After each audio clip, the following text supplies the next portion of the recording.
Hello, everyone. I apologize for the audio quality. Um, I'll try to remedy this. But today I'm Sensei Ninja Pig, and I will be reading Kind of Blue by JT Kamp.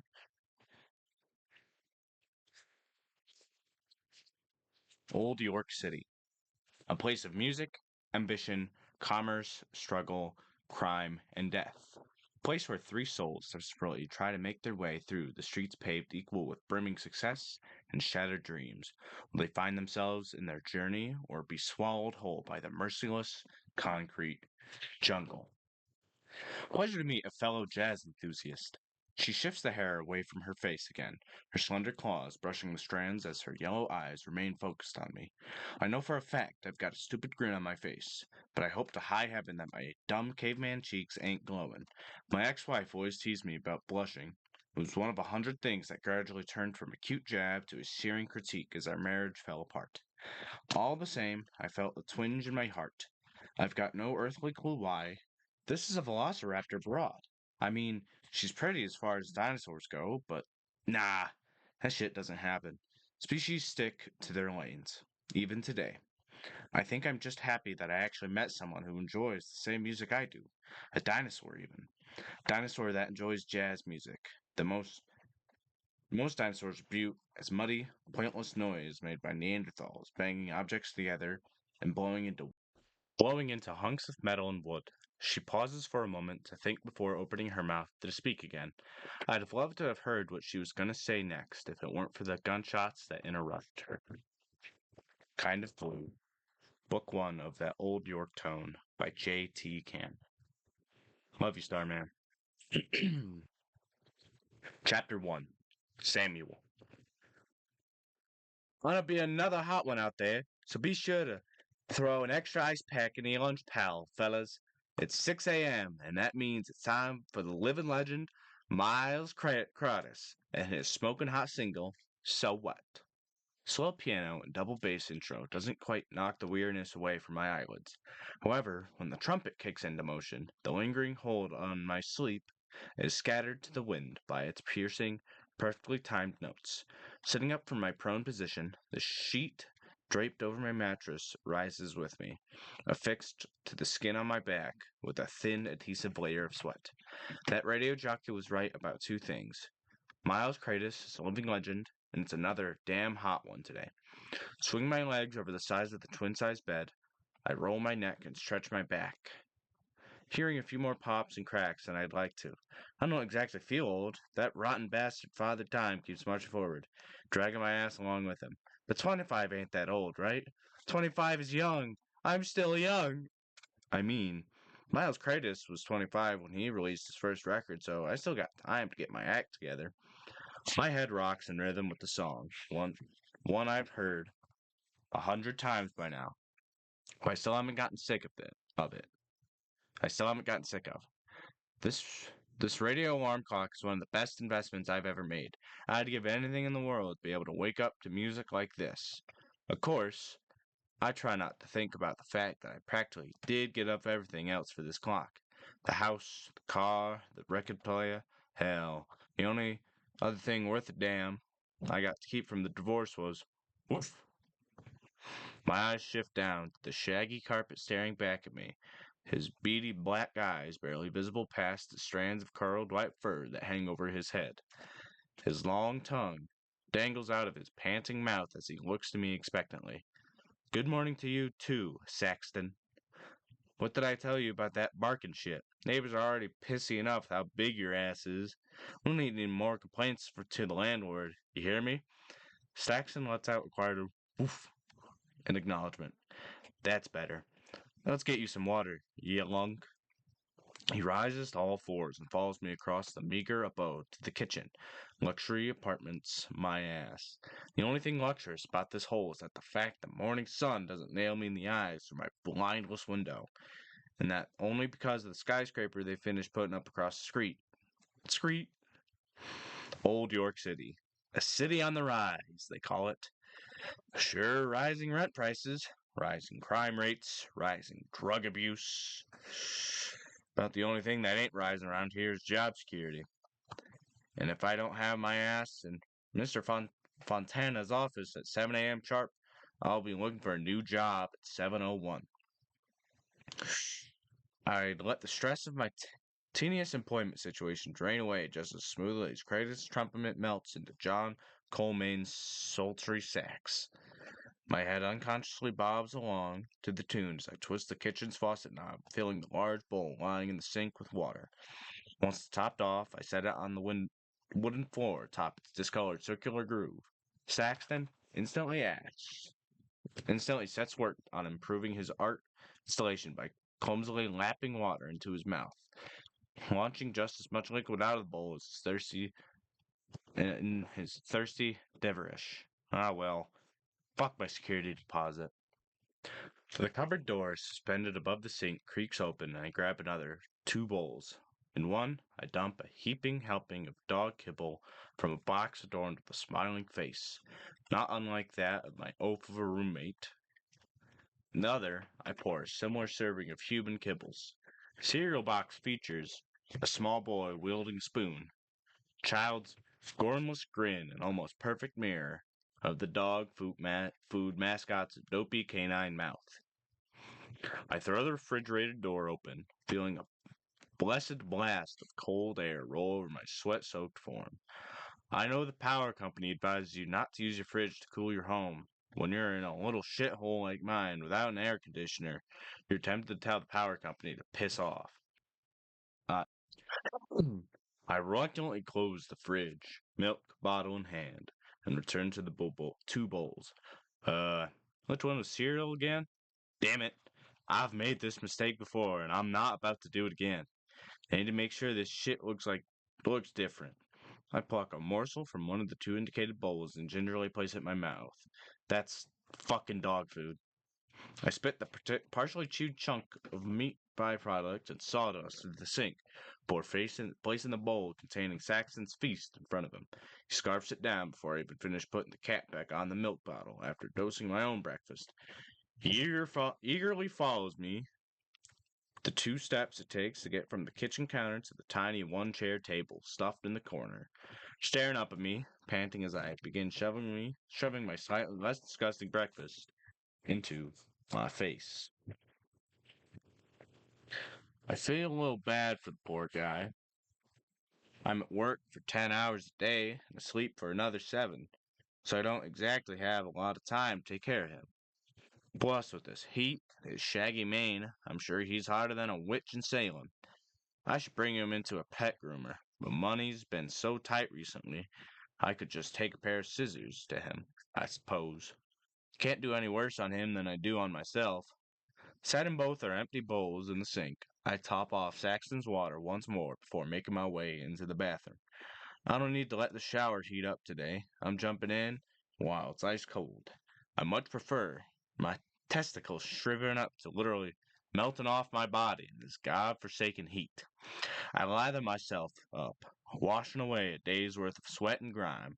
My work isn't particularly dirty, but lumping crates and boxes off of trucks can build up a layer of yuck. I really should shower before I go to bed so I don't make my sheets gross. Well, with this weather, I'll be sweating through the whole night anyway. So what's the difference?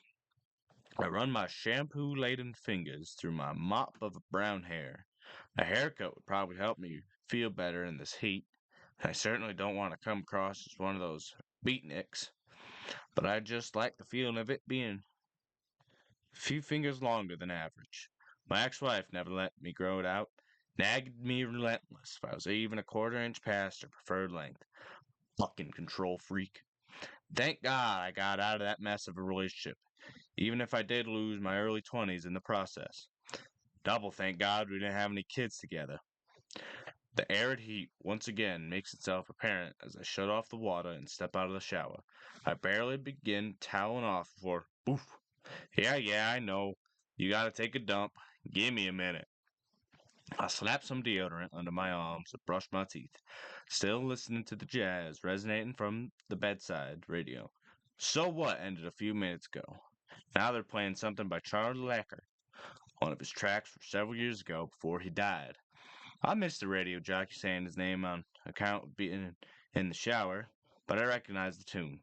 I'm gonna call myself a jazz whiz by any means, but I don't. But I know enough to tell a yard bird from a duke. Unfortunately, I can't spend any more time listening, or else I'll be late for work. And late for work means finding new work. I throw on a pair of clothes, tame my hair with a quick pass of a comb, and make my way out of the apartment with an eager sheepdog in tow. The fourth floor means we got a handful of steps to descend. I've trained Saxton pretty well to follow me down the stairs so he doesn't go barreling through at full speed and knock Mr. Garbowitz on his ass. I happen to like the old codger. I don't know. And I'd hate to see him break his neck on account of my dumb dog. I'm gonna take a drink real quick out of my Olivia cup.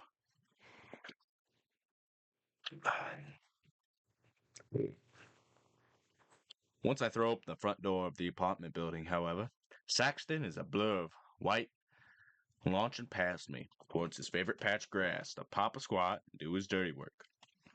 I take the opportunity to collect the paper from the front of the stoop.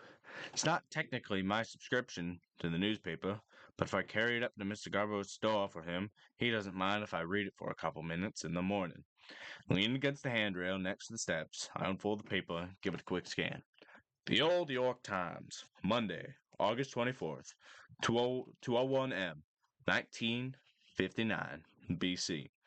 8 prisoners killed by fire at crowded jail in Old Jersey.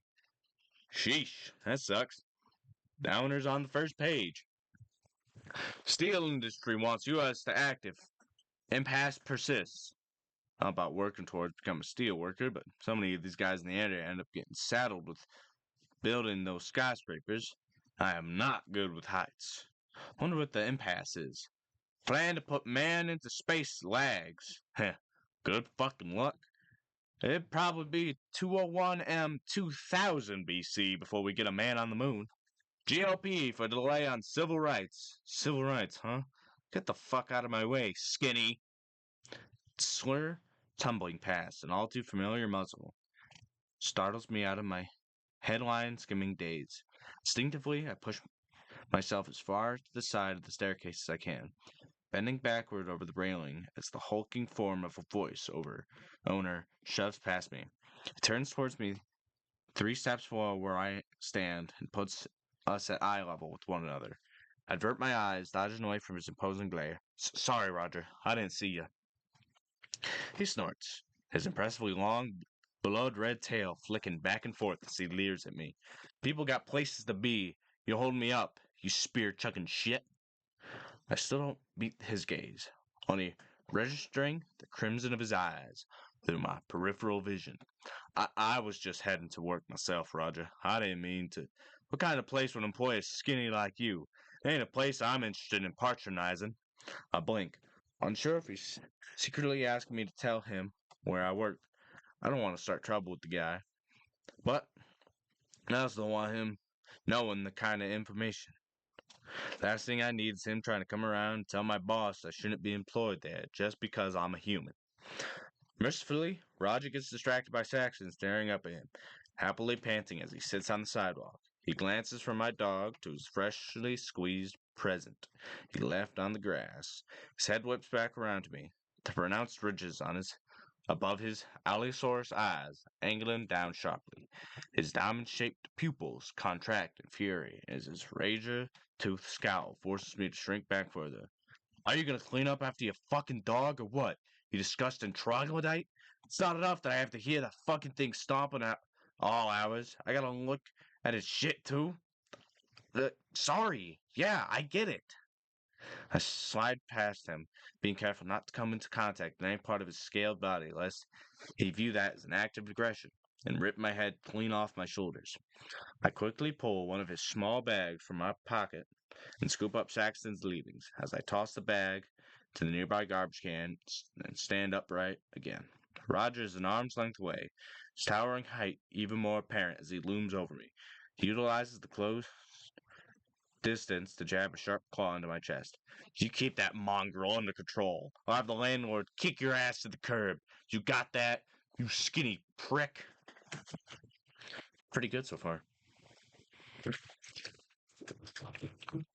I look away again. Yeah, sorry, Roger. I'll do better with him. I glance down at Saxon, who continues to look up at me with a slack-tongued smile on his face. Thank God he doesn't view my downstairs neighbor as a threat.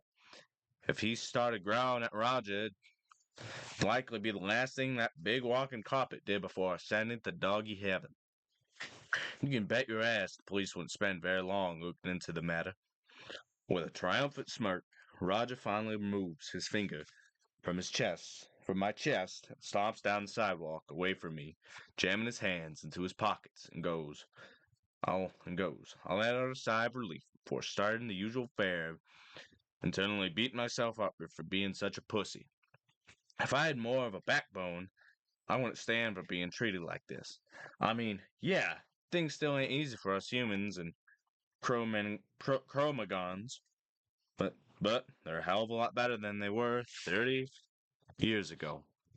Still, most dinosaurs view us as second-class citizens. Old York's one of the most progressive places in the country, and even here, the prejudice is inescapable. And what would standing up to Roger and his barrage of derogatory slurs even do? Earn me an early grave? Dinosaurs are fucking terrifying with how strong they are. It's a big reason why they're so much higher on the Perkin order than us skin bags for so long. Sure, humans and Cro-Maggons came up with the tools a little earlier, but it's because we don't have built-in spears and curdles on our fingers and our tails like most of these scaled bastards got. I look down at Saxon once more, realizing I'm running low on time. With a flick of my head, I gesture to him to follow me back upstairs, and he obeys. My apartment is sandwiched between two others similarly sized buildings, sharing walls on all sides, and the behemoth of a structure taking up the city block. An apartment amidst apartments, a building amidst buildings, somewhere in the labyrinth expanse of Brackuland. I'm one guy out of over 8 million humans and dinosaurs. They call this place home. On the second floor landing, I tossed a newspaper onto the doormat in front of Mr. Garbowitz's apartment. It's still early.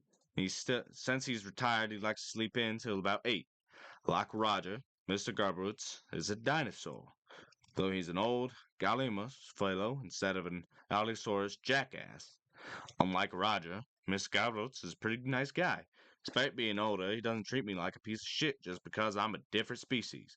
He even invites me over for dinner once every few weeks. Granted, I'm polite to him and bring him his papers.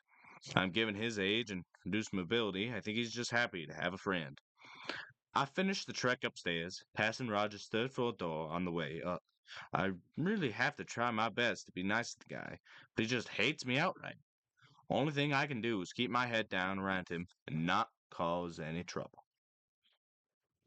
Arriving at my fourth floor home, I swing the door open and let Saxton back in the apartment.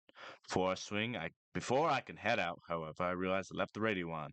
So much as I like the local jazz station tunes, Saxon is pretty indifferent to them, so I'd be wasted electricity to play for him all day while I'm at work.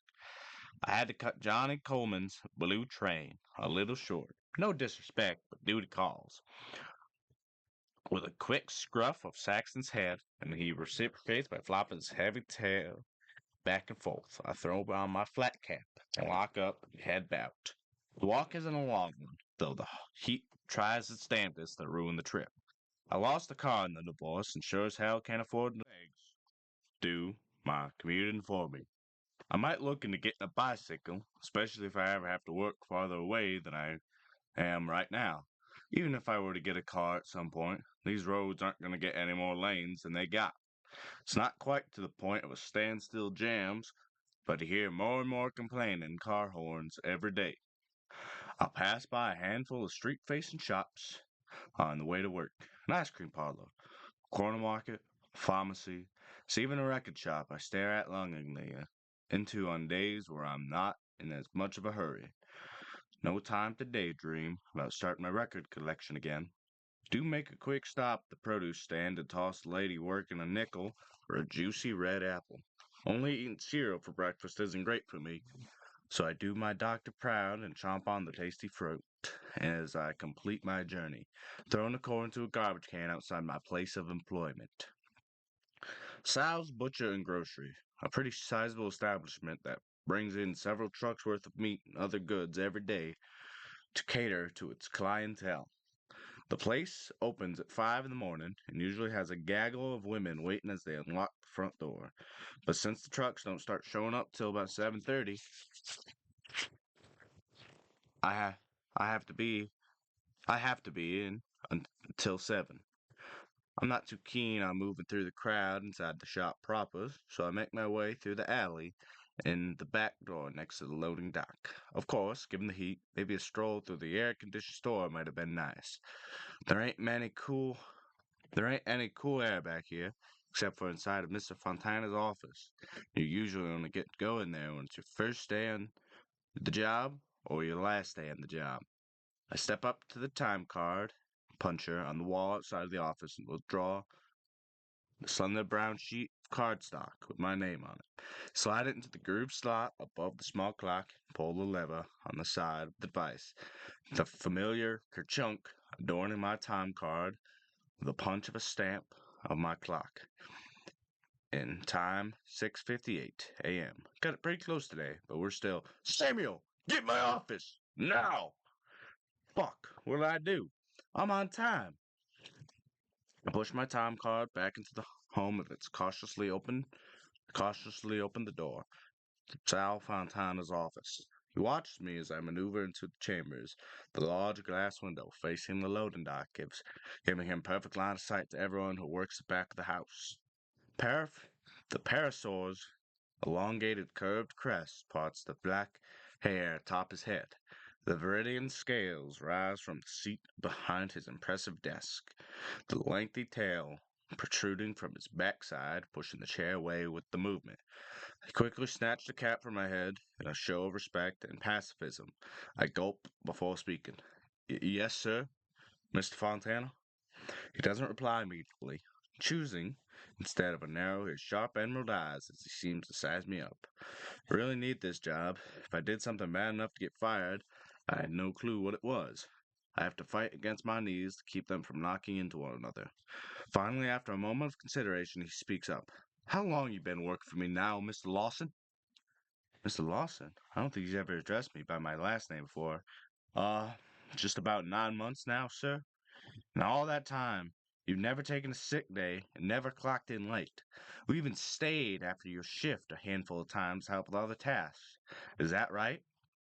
Despite the cool air flowing into the enclosed place from the window-mounted air conditioner, I still feel beads of sweat accumulating on my brow. That's right, sir. I've always had worked hard, sir. He narrows his eyes at me again. Miss Fontana never came across as an overly anti-human guy, but he got no qualms kicking me or my kind to the curb if we put even a single toe out of line. Dinosaur employees usually get second chances. We don't. He considers for another moment before exhaling from his slitted nostrils. The edges of the beak-like snout lift as a faint smile graces his lips. Good. I'm glad to hear that. You're doing well so far. I didn't, I didn't realize I was holding my breath, but I let go of it all the same. Thank you, sir. The smile instantly falls from his face as he takes on a down-to-business tone. I need you to do something for me today. It's not a hard task, but it's very important for me that it is done correctly. Do you understand me? I blink before nodding enthusiastically. Yes, sir, whatever you need. He gestures for me to come around to the side of his desk. I do so cautiously, being careful not to crowd his space. Pulls open a desk drawer, revealing a plain white envelope containing I'm not sure what. Whatever it is, there's a lot of it. On the front of the envelope is a single word scrawled in Mr. Fontana's distinctive handwriting. Dues. In a few hours, a couple of guys are going to come around looking for this. I need you to give it to them. Do not take it out this office before they get here. Do not look inside of it. Your job is to hand them this envelope, and that is it. You got it? Yeah, I got it. Seems easy enough. I pause for a moment. You wanna be here? You won't be here when they come in? He throws his head at me. If I was, I wouldn't need to ask you to do this, now would I? Sorry. Another exhalation from his nostrils. I prefer that I was here, but my wife's aunt died. Need to be at the funeral in a few hours. I think for a moment. There's a few front of the house managers, but they also never come out back to do anything besides grab stuff to restock the shelves. As we really don't have any loading dock supervisor at the moment, aside from Sal himself, despite coming to the realization that I'm the most tenured employee on the dock. I can't help but ask the question, you sure I'm the right man to do this for you? Mr. Fontana narrowed his eyes at me. Less so now that you just asked that. Stupid. Why did I say some stupid shit like that? No, I mean, uh, is there someone else? I'm giving you a shot here, Samuel. Do not do this right. I might look into promoting you to supervisor. Screw it up and your ass is gone. Stone Dawkins in the last sentence. I really shouldn't screw this up. How will I know who to look for? Mr. Fontana rolls his eyes. Aside from the fact that there'll be the guys asking for my union dues. Ah, I get it now. These guys are going to be with the Herdsters, that labor union that pretty much every shop in the neighborhood is associated with. Been in a few other unions they tried to muscle in over the past year. Those efforts usually fizzled out.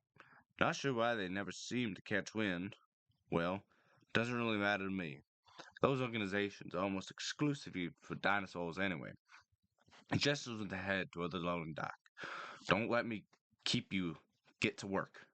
I snap out of my haze. Yes, sir. I won't let you down, Mr. Fontana. Gives me one final, reaffirming nod as I exit his office. Closing the door behind myself, I let out a decompressing breath. Not only do I still have my job, I have a chance to make my boss proud, maybe even a promotion. I definitely shouldn't screw this up. Placing my cap back on my head, I cross the loading bay towards the large sliding dock doors. First truck of the morning is still a few minutes away, but excuse me, um, but we got plenty to do before it gets here. Moving empty crates, sorting out the staging, the deliveries arrive. If there's one thing, the staging area is to make sure everything is ready as it can be when the deliveries arrive. If there's one thing delivery drivers hate, it's wasted time. So we do everything in our power to make our side of things as smooth as possible. Sammy, everything okay, buddy? Familiar voice calls to me from the other side of the loading dock. I look up from the handful of crates in my arms to the concerned frown of one of my coworkers, another human like myself. He pushes towards Mr. Fontana's office. You ain't in trouble, are you? Nah, Bernie, I'm good. Just got assigned a special project for later is all. Bernie's a pretty swell guy. Only started here about 2 months ago. But he's a hard worker despite his age. He hasn't told me outright, but I think he's pushing 50. That's out a small sigh of relief. Oh, thank goodness. I was worried to what happened with Max last week. Max was an example of the short rope we extended. What happens when you step off the edge to the hangman's platform? I shrugged. Told him he needed to get his ass here on time. But now I'm good. Come on, let's get this shit moved over so we don't have to hold up the produce delivery. Around 10, Mr. Fontana puts on his tribly and exits his office, keys in hand. Normally locks the door. Instead, he glances my way when I make eye contact with him. He taps his wristwatch and nods at me. I nod back to him, fully aware of the task assigned. Been thinking about little else for the past few hours. In fact, I take special care to never move my attention from his unlocked office door unless I absolutely have to. Unless a poltergeist makes its way in through the air vents and whisks away that envelope away. It's not going anywhere until those labor uniform fellas get here. About 12:30, me and the other guys working the loading dock take our lunch break. It's well timed between a few trucks. Nobody's waiting on us to eat. Yeah. And get back to work. Some of the guys pack their own lunches. I usually go across the street to the sandwich shop with Barney, get a cold cut. Today, however, I can't let their office out of my eye shot, so I hand Bernie a quarter and ask him to grab me a turkey on rye with no tomatoes. He agrees and starts to set off to retrieve our lunches. Just as Bernie reaches out for the handle of the back door, it swings open, nearly knocking him on his ass. He stumbles backwards, his mouth hanging open in preparation to shout the reckless clown who just burst through the threshold. However, he can't find his words as the color drains from his face. His eyes move up, far up, the towering form standing before him. The rest of the boys in the loading dock similarly shut up as they stare at the figure striding with a purpose towards Mr. Fontana's office. The behemoth of a stegosaurus stands nearly 7 feet tall, his midnight blue scales bulging as they desperately try to adhere to his muscles. Its planted tail swings back and forth, defiantly, the four jagged barbs at its end, threatening to perforate anyone who comes too close. He wears a black sports jacket over his pressed white shirt, in combination with his well-tailored slacks and a mirror-polished shoes. He gives off the air of a dinosaur who owns whatever room he's standing in. After surveying the room, his focus comes to the rest on me, the person closest to the office. He speaks in a cold, gruff voice. Where's Sal Fontana? He's not here. Can I help you with? Two rapid strides, his long legs, the stegosaurus cross space between us. He literally overshadows me, coming between the light fixture hanging on the ceiling and myself. He glares down back at me with a level of intensity that nearly made me stumble backwards. His words are deliberate and carry a condescending tone, as though he's speaking to a small child. Can you get him for me? I am petrified. He's not in the store. Are you? He slowly brings his sharpened beak only a few inches away from my face. It's quite a lean, considering our height disparity. His lips curl back. I am here for his dues, and you're telling me he's not here? I notice a small golden pin affixed to the label of his sports jacket. It bears the insignia of the Eternal Brotherhood of Herdsters. If I had any doubt in my mind as to who this man was, it's gone now. I muster up what little courage I have left to reply. I can get that for you. It seems he didn't expect this response. Leaning back, a look of puzzlement and disgust washes over him. I take the opportunity to zip over to the office, throwing open the door and moving to the desk drawer containing the envelope. Sure enough, it's still where Mr. Fontana left it. I withdraw it, feeling the weight what had to be a small stack of bills, and turn back to the entrance of the office. The Herdster man now stands at the door, its massive form blocking the opening entirely. If the need to escape suddenly arose, my only option would be diving through one of the windows. Mr. Fontana asked me to give this to you. Here. I extend the envelope to the hulking Stegosaurus. He scrutinizes me for another moment as he seems to contemplate whether to accept the envelope or twist my head around 180 degrees. Mercifully, he settles on the former, snatching the dues from my hand with another sneer. He extends a blunt finger in my direction before he speaks. You tell Sal the next time we come by to collect it. Fuck. Goodbye. To collect, it's him here, not some skinny fuck. Before I lower my eyes in solicitation, the rest for a moment on a leather shape dangling between a suit jacket and overshirt. A leather shape that seems to hold another, more lethal shape. My eyes dart to the floor. Yes, sir. Sorry, sir. With a final groan, he spins on his heels, and strides towards the exit. As he throws it open, I notice another dinosaur standing outside.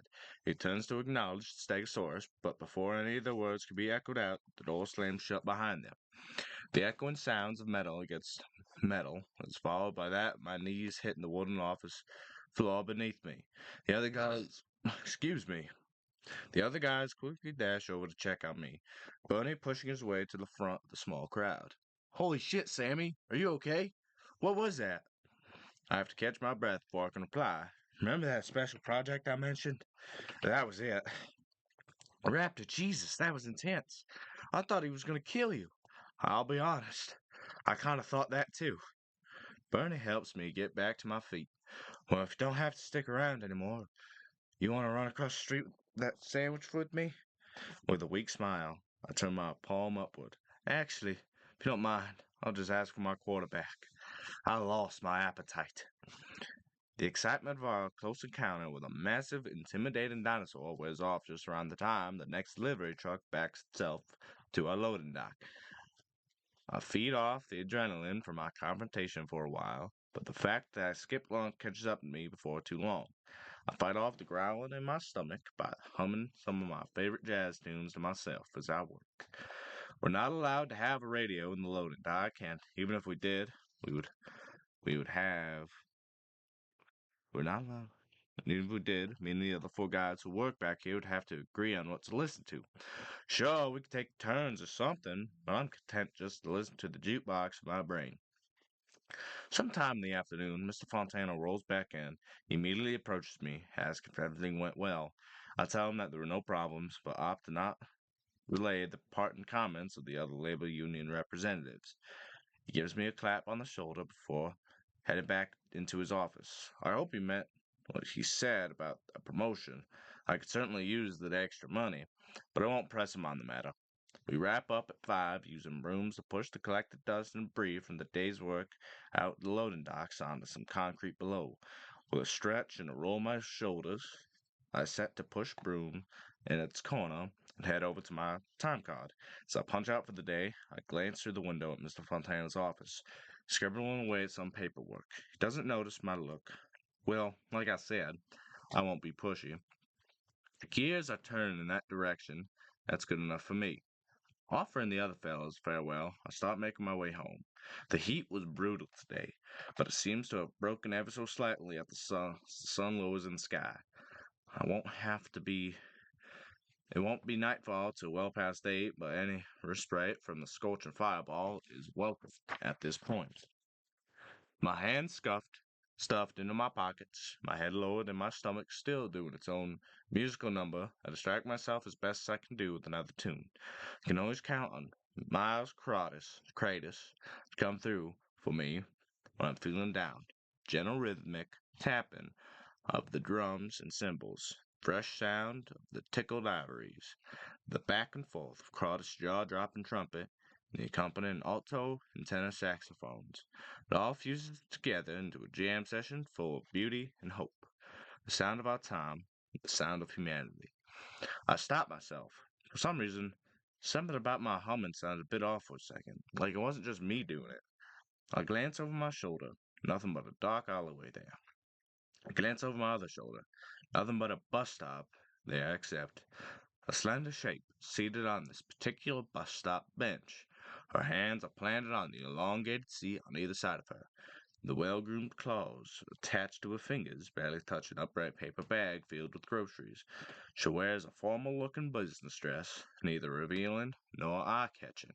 It's a modest blue color and is a few shades darker than the light blue of her scales. Her feathered tail, only a slightly bit darker than the rest of her, sways back and forth as the foot attached to the leg cross the top of one another bobs in a steady rhythm. I listen closely. She's humming too. In fact, she's humming to the same tune I was.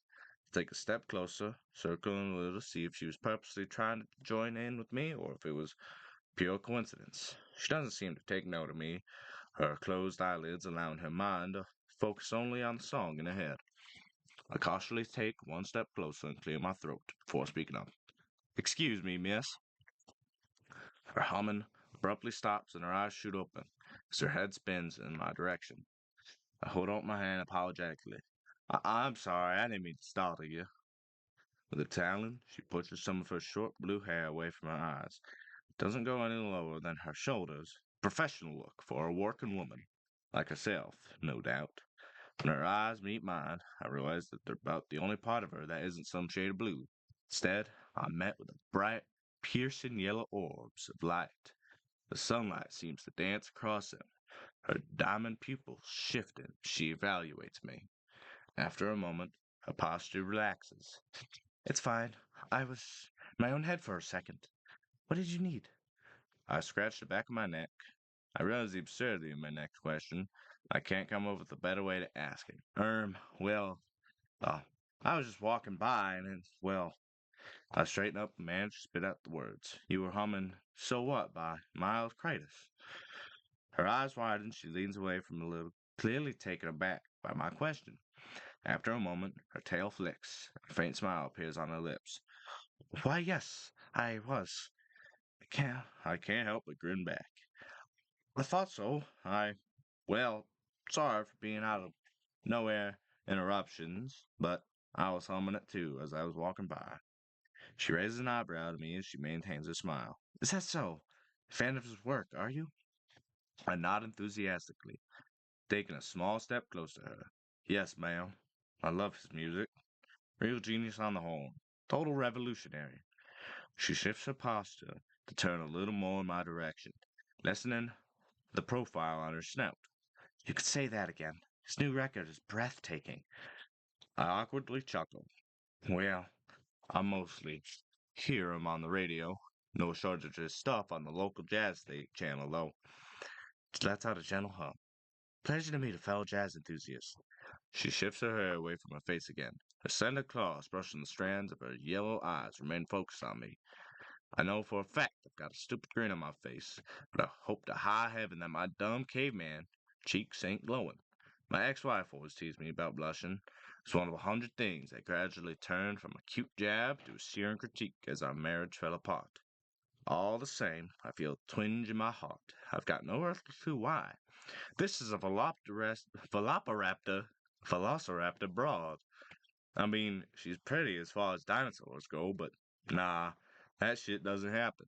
Species stick to their lanes. Even today, I think I'm just happy I actually met someone else who enjoys the same music I do. A dinosaur, even. A dinosaur that enjoys jazz.